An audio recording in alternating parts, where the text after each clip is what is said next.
Welcome back to the YouTube channel of the Windsurf Coach. It's fantastic to have you back on the channel. I'm heading for my home spot. I brought my windfoil equipment and I'm gonna meet up with Tim Janssen. He's one of the guys who's also racing in the nationals in the Netherlands, and he's pretty talented. He isn't that much on the water, but he progresses very quickly, and he just got a talent for speed. Together with Tim Janssen, we're gonna help you guys to get faster, to get more control, to give you a quicker progression in your windfoiling. If you like this kind of content and you want to help, please leave a like or subscribe to the YouTube channel of the Windsurf Coach.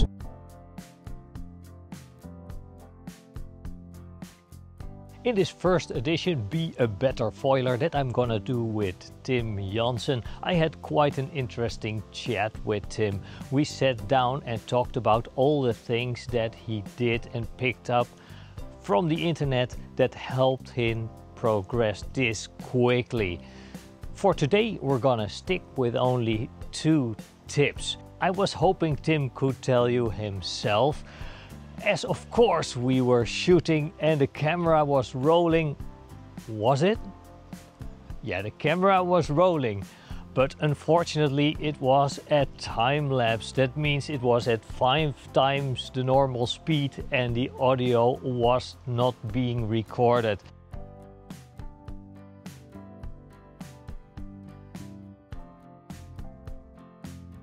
So unfortunately, no proper recordings of that. Fortunately, the rest of all the recordings went very well. In his first edition for Be a Better Foiler, Tim will show and tell you what happens if you change the position of your clew from the upper to the lower, and what happens if you vary the harness lines. Let's dive into it. Tim is now using the short harness lines, and that means about 36 inches, and the upper clew.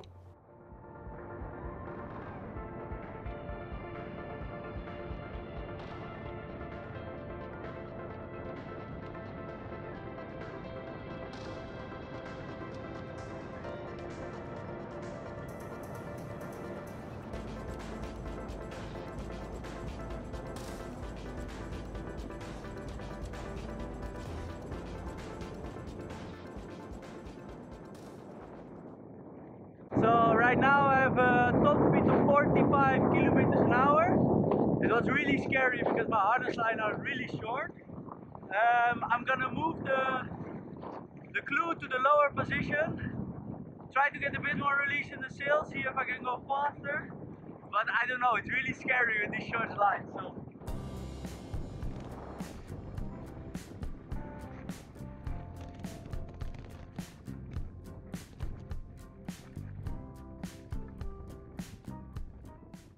At my home spot I see a lot of guys just like Tim using the Lisa quick lock system, which makes it easy to change clews just on the fly.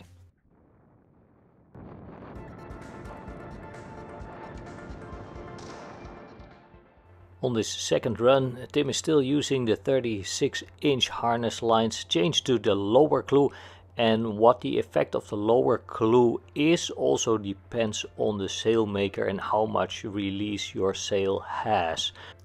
So depending on the sail, it can make you slower or faster, but it will give you more control in gusty conditions, so it will give you more confidence to push as hard as you can.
So I had a little bit more release in the sail, and you can see it at my speed as well.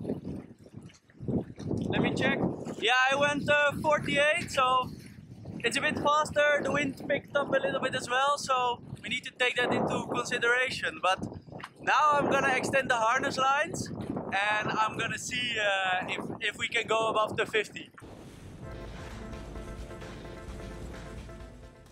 So the final configuration for this test will be the lower clew and the long harness lines. And by long harness lines we mean about 46 to 50 inches.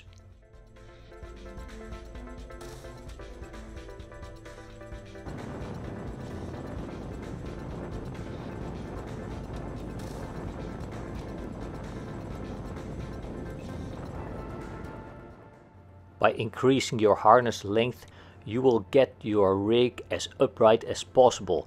By getting your rig as upright as possible, you are minimizing the vertical upsets. Or in plain English, it will just be a lot more stable.